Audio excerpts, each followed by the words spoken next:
Hot topic for content creators. This is where I pitch hot topic to you guys, and then you guys, if you feel so inclined, can turn around and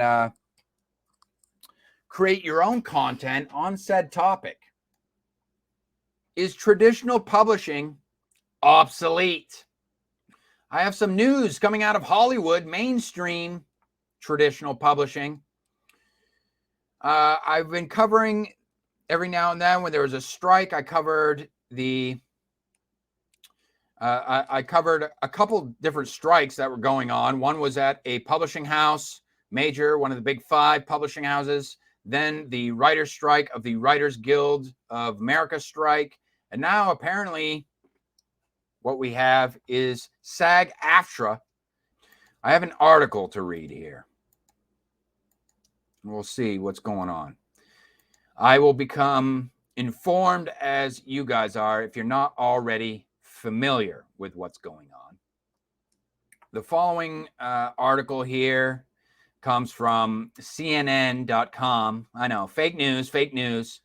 But the thing about it is if I cover it from CNN.com, then people will be less likely to accuse me of, reading articles that have bias, in one way or the other. And I would think that, CNN would actually, whatever CNN has to say on this topic, they would probably be in favor of what is going on in Hollywood, which is why I decided to read a CNN article. So but before I begin, let me just preface this, a little information, all right?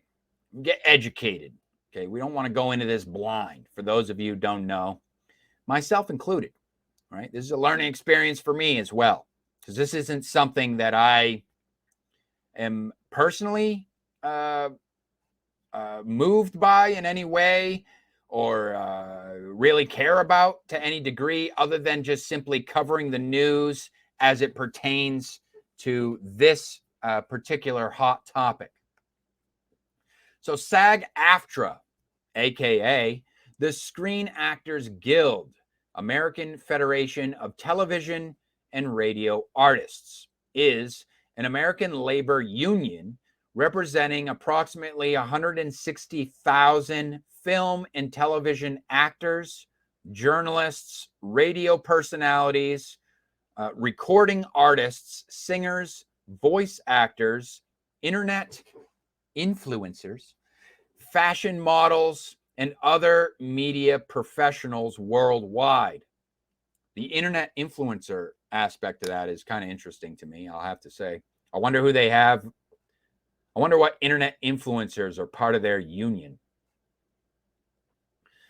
The organization was formed on March 30th, 2012, following the merger of the Screen Actors Guild, the SAG, which was created in 1933, and the American Federation of Television and Radio Artists, AFTRA, which was created in 1937 as the American Federation of Radio Artists, gaining a T in 1952 after its merger with the Television Authority.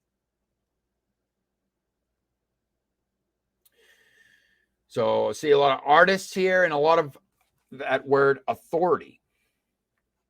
So keep that in mind. Actors are going on strike. So here's the headline. Actors are going on strike after talks with major studios and streaming services fail. It's written by Chris Isidore, CNN, and published Friday, July 14th, 2023. From New York, CNN, a union representing about 160,000 Hollywood actors is going on strike after talks with major studios and streaming services have failed. It is the first time its members have stopped work on movie and television productions since 1980. It's pretty big, you guys. After a final day of negotiations on Wednesday did not produce an agreement. Fran Drescher, aka the nanny, president of SAG-AFTRA, the union, said in a statement the studio management's offers were, quote, insulting and disrespectful, end quote. Quote, the companies have refused to meaningfully engage on some topics and on others completely stonewalled us, she said. Until they do negotiate in good faith, we cannot begin to reach a deal. It's kind of a bunch of blah, blah, blah on that one. Neither here nor there for me, really. I don't care. So that literally has nothing. I don't care. I don't care as a fan, and I'm not part of their union. So it has nothing to do with me all the way around. But what does this mean for the arts and entertainment, or the entertainment industry more specifically? Less so on the art part, but more on the entertainment industry in the mainstream as it pertains to traditional publishing. That's what I want to know. Can we hear something about that, please? The union said its governing board unanimously approved a strike after the negotiating committee had recommended Thursday morning. Actors are due to hit picket lines in New York and Los Angeles at noon Eastern time on Friday. At a news conference at the union's headquarters in Los Angeles, Drescher said the union would not accept changes to the contract that do not match up to the changes happening in the industry. So changes here, changes in the industry.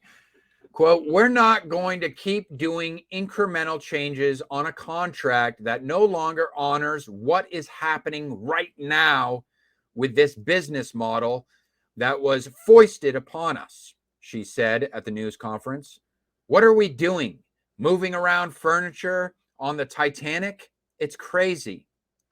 The union's rank and file members had already voted 98% in favor of authorizing a strike.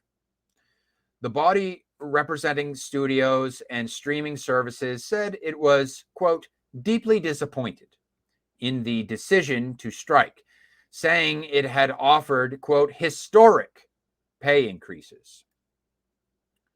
But what if it's more than pay, though? That's the thing. And you will see that a lot of this with what's going on with the strike, I actually, before the stream tonight, I did see somebody who was interviewing some of the people who are the actors and stuff who are on the picket lines. And I will say right now, what I saw is, when it comes to money, I will say, give them a little bit in terms of like where they're coming from, just to offer a little bit of perspective. A lot of these actors and stuff that are on these picket lines and stuff, they're not like the big name Hollywood blockbuster actors that you would think. A lot of these people act as like extras, background actors and stuff like that, kind of gig style type actors. Maybe they do commercials, shit like that. Those type of actors, like, who are really just kind of like, scraping out, kind of a almost, I don't know if it's minimum wage or whatever it is, or if they even get paid wages, or if it's just gig work or what. Now, apparently the industry is saying that they've offered historic pay increases. And if it's anything like what the writers strike was getting from one of the traditional publishing houses, it was like an extra like 10 grand. I think it was like it was like an extra 10 grand or something like that, 5 to 10 grand per year, if they're getting paid salary, that is. So I don't know how all this stuff works. That's the thing. That's my disclosure to you. But I will say, in terms of perspective, a lot of people that are on the picket lines are not your big name actors, blockbuster types. So just when we're talking about money here.